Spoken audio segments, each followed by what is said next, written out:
Hi there, welcome to my channel where I take you on tours of unique homes. This week we're traveling to Asheville, North Carolina to meet Sophia and Forest. This couple had the opportunity to attend a tiny home building course where they designed the perfect home suited to their eclectic lifestyle.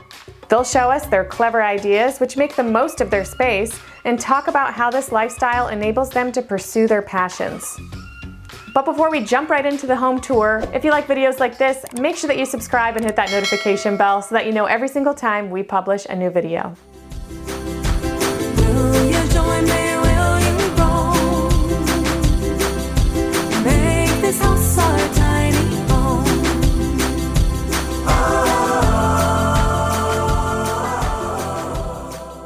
Hi, I'm Forrest, Hi, I'm Sophia. and welcome to our tiny house.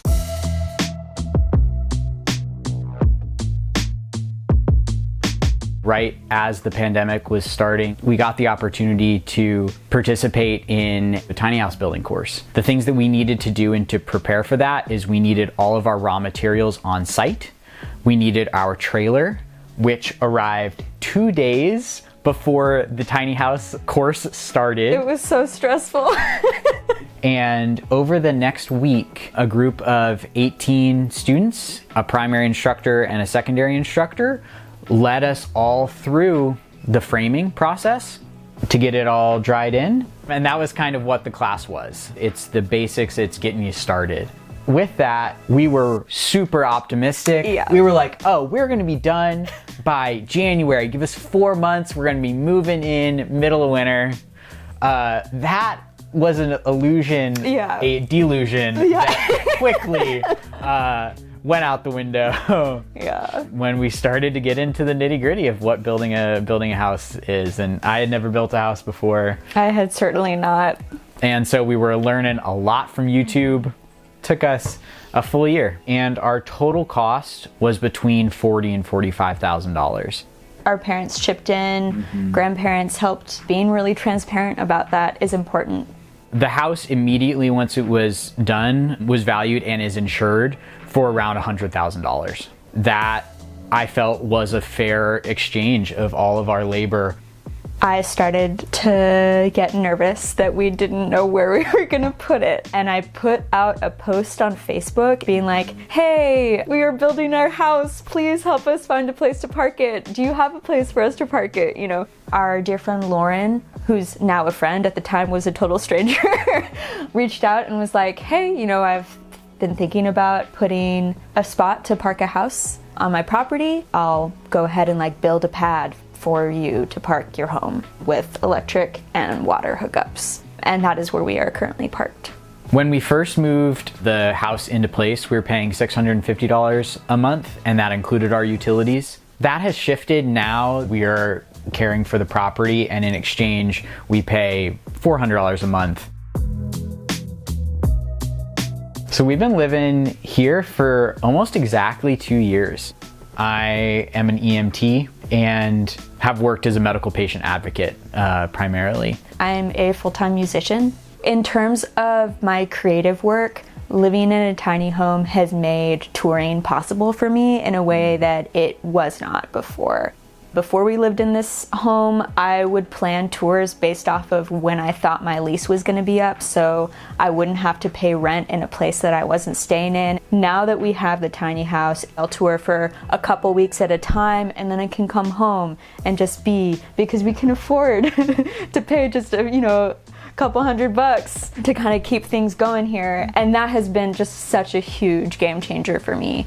For us, you know, living in a tiny home made having our own home possible in a time that we normally would not have been able to move into our own house. The house is 10 feet wide by 28 feet long. It's on a gooseneck trailer. It sits on 3 7,000-pound axles. We think the house weighs around 18,000 pounds. We've got this little porch that I'm standing on that I made completely modular. There's a retaining wall that you can't see here, so the pad sits about 1.5 feet below the level of the yard here. We wanted a little porch, and so this is 6 by 10 feet. So if we get a little closer, you can see this siding. It's a board and batten siding. All this is rough sawn lumber.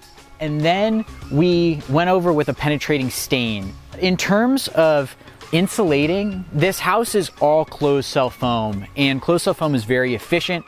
Underneath, we have, I believe, 5 inches of closed cell along with panning. So there's a metal pan underneath this trailer, and so that keeps our heat in and keeps the kind of the outside weather out. All right, so now we're gonna go around back and check out our storage and also some of our utilities. Right here, we've got 200-pound propane tanks. One of these tanks costs between $70 and $80 to fill. A 100-pound tank will run us about 6 months. So between the two of these, we have about a year's supply of propane.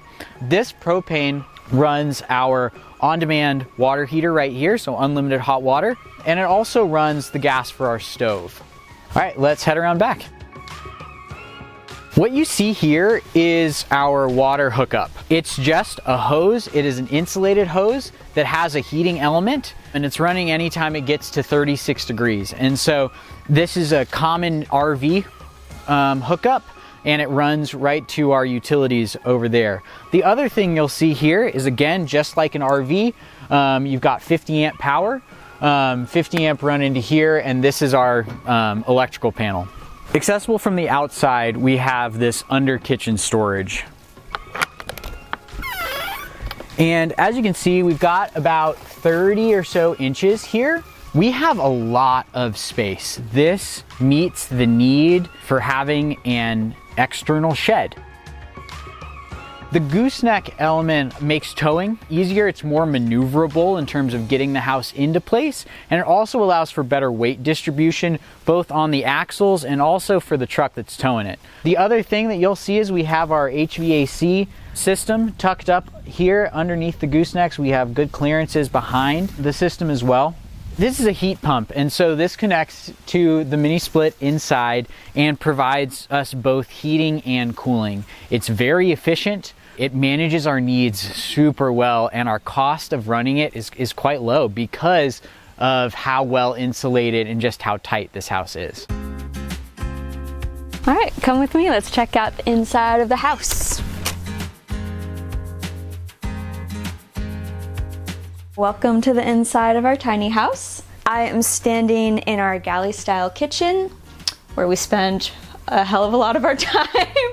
One thing I love about our kitchen is that there's plenty of room.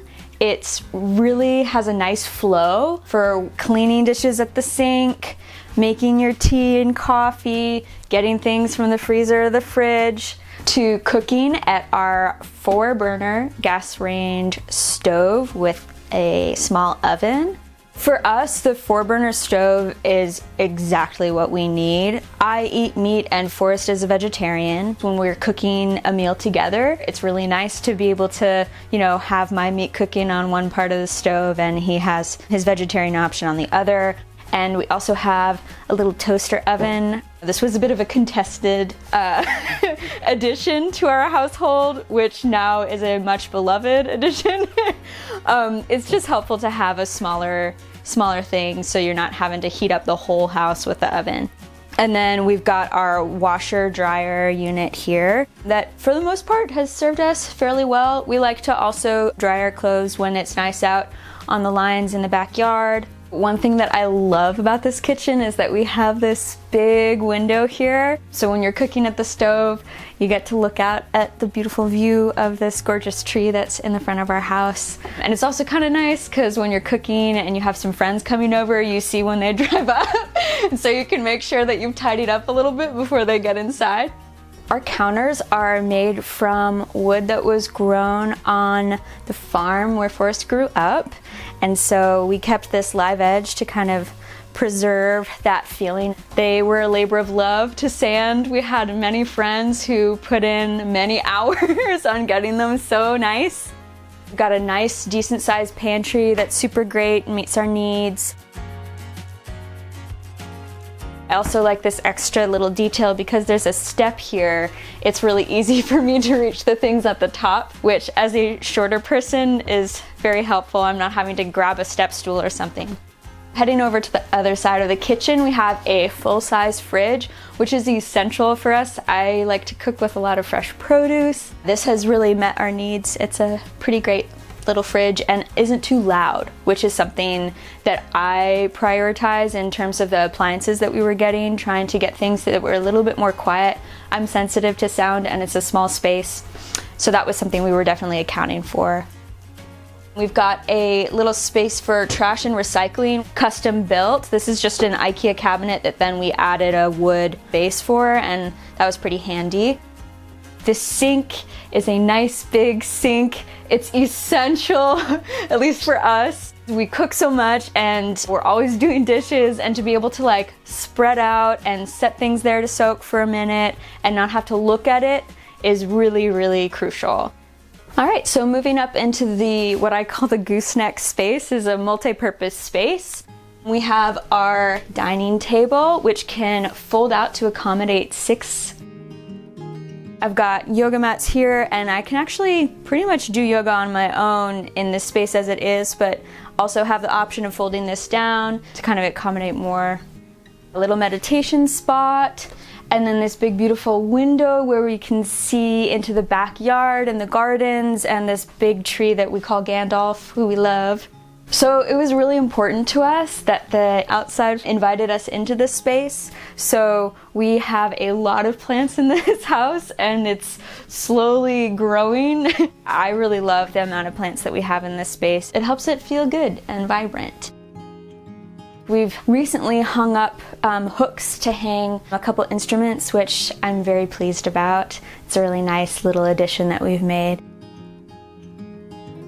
The space is so great. We spend a fair amount of our time here. I do work here from home often. Forrest just started his MSW program to become a social worker, and he has written many papers already at this little table. So it's a sweet spot. Now let's head down to the living room. In our living room, we have a super cozy, comfy couch. This is a mattress pad topper that's memory foam that we have just a comforter cover over top of it. Like you see in a lot of tiny houses, a couch that will turn into a bed. And so we did our own version of that, and this is how we create our guest bed.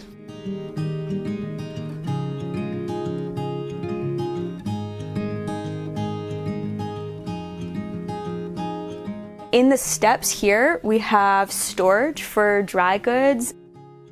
And then, of course, we have our wood stove, which we added a little bit later after we'd moved in. And we love it, especially in the winter.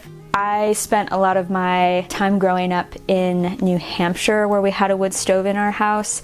And it was just always a special place to be by a wood stove, especially during the winter. And so that was something we really wanted, even though it's a little added extra thing that isn't essential because we do heat our house primarily with the HVAC. As for the loft, we decided that we wanted to have it designed so that it came out on a little bit of an axis. What this does is it gives us a little bit more room in the loft itself when we're getting out of bed. And it also just kind of gives a sort of rounder feeling to this space. For me, I really love spaces that don't have super hard edges. And so this just helps sort of like ease this transition. For me, I feel like I'm in a little bit like of the spiral of a seashell in this space, which I find really inviting and warm. Here's the bathroom. And here we have a pretty narrow sink, but it actually works really great. We also have an outlet installed so you can charge your electric toothbrush under there and not have to look at the wires. That was like a very exciting novelty to me when we were designing. In the design of our shower, it was really important to us that we had a large shower, that we weren't showering like this in a super small space. We actually have this bench here because there's a wheel well that hits up against part of it. But I actually really like the bench feature because it gives you a place to set things down. The whole process of tiling the shower was probably the most challenging part of the whole thing for Sweet Forest. He probably lost some brain cells on the fumes of the chemicals. It was a big ordeal, but I'm really, really happy with how it came out. A nice, really fun little detail actually for the shower is that some of the rocks and the floor of it here are from one of my favorite beaches in California that I had brought home with me. And so we kind of inlaid those in with some of the ones that we also got at Lowe's. So it's a nice little mix up there. So we decided to go with the Nature's Head. As far as composting toilets, it does the job. It's trusted, it's worked for us, it's not a hassle. It wasn't a big thing to kind of graduate to wrapping our minds around. I had been used to going to the loo in an outhouse many a time, and this was honestly an upgrade to many of the facilities that I have frequented in my lifetime. So in this process, as we head up towards the stairs of the loft, we've got a little hallway here in our entryway where we have a closet for hanging clothes, some extra blankets. In terms of clothing storage, we have these drawers here, which are wonderful and we built ourselves. It works well for us. All right, let's head upstairs. I love this space. It sort of feels a little bit like we're up in a tree house up in the loft because we have all these trees surrounding us and the big window. It's super cozy. I am 5'2" and I'm sitting up towards the head of the bed and I still have plenty of room above so I'm not banging my head on the ceiling. That was a big one for me. In terms of our mattress, we went with a slightly smaller mattress, but you would never know. It's actually mounted up on slats here to prevent mold, which is really, really important in this kind of climate to have ventilation underneath. We've also got these cubbies that we added where we store books on top, and we have room for extra sweaters and kind of bulkier clothing items. What's nice about this loft is that there's plenty of room to kind of navigate along all the way. You can get to everything that you need fairly easily. And look, even sitting at the edge of the bed, I'm not hitting my head on the ceiling, so it works out pretty well. Preparing for this video, it's been really special to notice all of these little touches that we've made to this space, and I really admire what we've done. This space really works for us. Let me put the house back together. Can't keep putting it off forever, 'cause I've got time lost between my fingers and counting the cost of everything that lingers.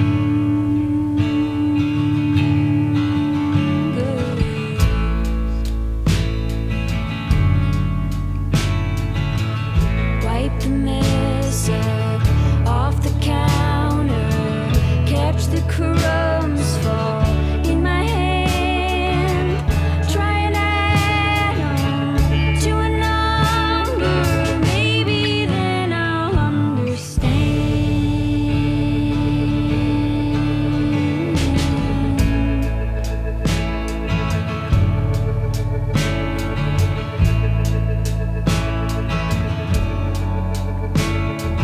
What's your measure of the taste of time?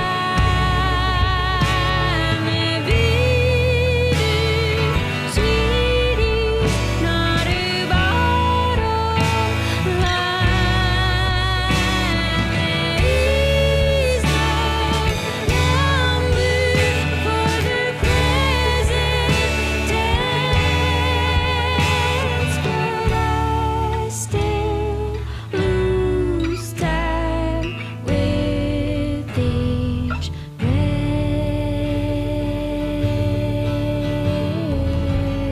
Thanks for watching this week's video. Please make sure to like, share, and subscribe, and I will see you soon with another unique home tour.